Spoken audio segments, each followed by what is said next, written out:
मुकरना और तर्क होना, ये दोनों में दो है। कई हैं, हमने तो कई जगह ऐसे भी पाए कि लोग तैयार नहीं हुए अपनी सच्चाई को कहने।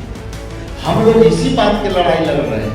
बगल में दमन का नाम नहीं कटा और दमन जाति के लोगों को नाम नहीं कटा, लेकिन बगल में गरीब जाति को भी खटा है जो जल डर से बोलना नहीं चाहता। कि एक रज्जू देवी के लिए आप बात कर रहे हैं और वहाँ सैकड़ों जिनके नाम कटे हुए हैं उसकी चर्चा नहीं हो, उनके साथ कई लोग।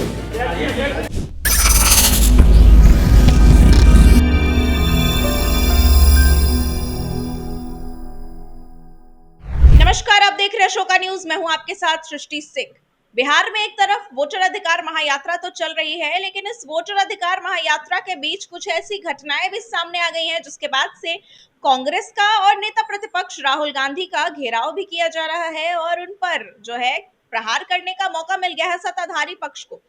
दरअसल वजह यह है कि एक महिला का नाम सामने आया है। उस महिला का नाम है रंजू देवी, जिनका दावा किया था कांग्रेस ने भी और इंडिया अलायंस ने भी कि उनका नाम वोटर लिस्ट से हटाया गया है, उनका नाम वोटर लिस्ट में नहीं है और वो प्रदर्शन करती भी नजर आई थी। लेकिन घटना में और ये जो सियासत है इसमें तब्दीली तब आई जब रंजू देवी खुद सामने चलकर आई और उन्होंने काफी कुछ कहा कांग्रेस के बारे में और यह भी कहा कि उनका नाम नहीं हटाया गया था वोटर लिस्ट से, यानी कि मतदाता सूची में रंजू देवी का नाम शामिल था और वह कांग्रेस पार्टी में जो प्रदर्शन हो रहा है, ये वोटर अधिकार महायात्रा हो रही है, उसमें वह शामिल थी किसी दबाव के तहत। इसके बाद से कांग्रेस का घेराव किया जा रहा है और साथ ही कई बातें भी की जा रही हैं, जिसका जवाब आज प्रेस कॉन्फ्रेंस में कांग्रेस के प्रदेश अध्यक्ष राजेश राम जी ने किया है और उन्होंने काफी कुछ कहा है और उन्होंने साफ तौर पर यह भी कहा है कि ये तो एक घटना है जहां रंजू देवी ने जो है साफ तौर पर वो मुकर तो गई है, लेकिन इससे तथ्य नहीं बदल जाते कि कई और भी महिलाएं हैं और हजारों की भीड़ है जो इस वोटर लिस्ट से नाम हटने और कटने के खिलाफ जो है प्रदर्शन कर रही हैं। आपको हम खुद सुनाते चलते हैं कि उन्होंने क्या कुछ कहा। अध्यक्ष जी, आप लोग रंजू देवी को ले गए थे राहुल गांधी के पास, जिनका नाम कट गया था उसके पूरे परिवार का, लेकिन वो मुकर गए कि मुझे ले जाया गया जबकि किसी का नाम नहीं कटा। देखिए, हम लोगों ने जो बातें आई है संज्ञान में, लेकिन ये मुकरना और तर्क होना, ये दोनों में दो है। आपको पता है कि माई बहिन मान योजना में फर्जी तरीका से वीडियो बना करके और हम पर और राहुल जी पर और प्रियंका जी पर केस हुए और वो आप देखेंगे तो सीधे फेक मिलेगा।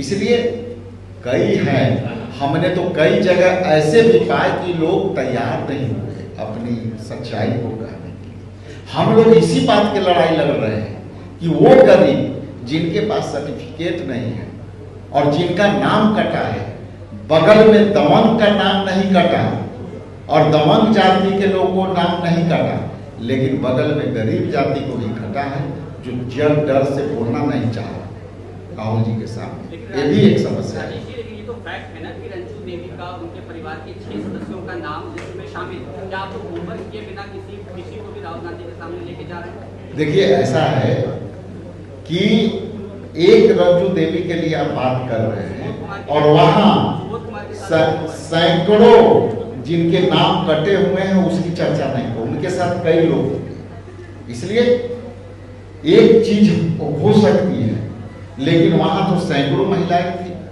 जो बातें कह रहे थे, तो उन सैकड़ों के यदि हम सामने लाए हैं तो उस सैकड़ों के भी बात होनी चाहिए कि इन लोगों का भी नाम कटा हुआ है। कांग्रेस जो है वो लगातार राहुल गांधी को जननायक के रूप में दिखा रही है। बीजेपी एक नया मुहिम शुरू करती है कि एक कर्पूरी ठाकुर का जो है वो अपमान है कि जननायक बिहार में सिर्फ एक ही। देखिए, इसको ऐसे समझिए, एक परंपरा शुरू होती है और हर परंपरा में एक नया रूप आता है और वो नया रूप समय के साथ चलता है।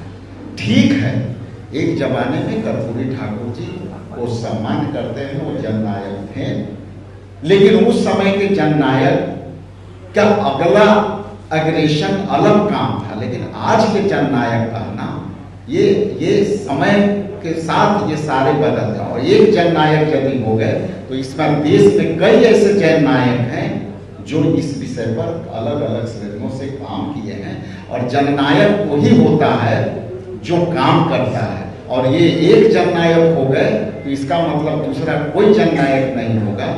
ये बीजेपी खुद इस बात में फंसेगी। उनके की यहाँ जननायक कौन है सिवाय मोदी जी का?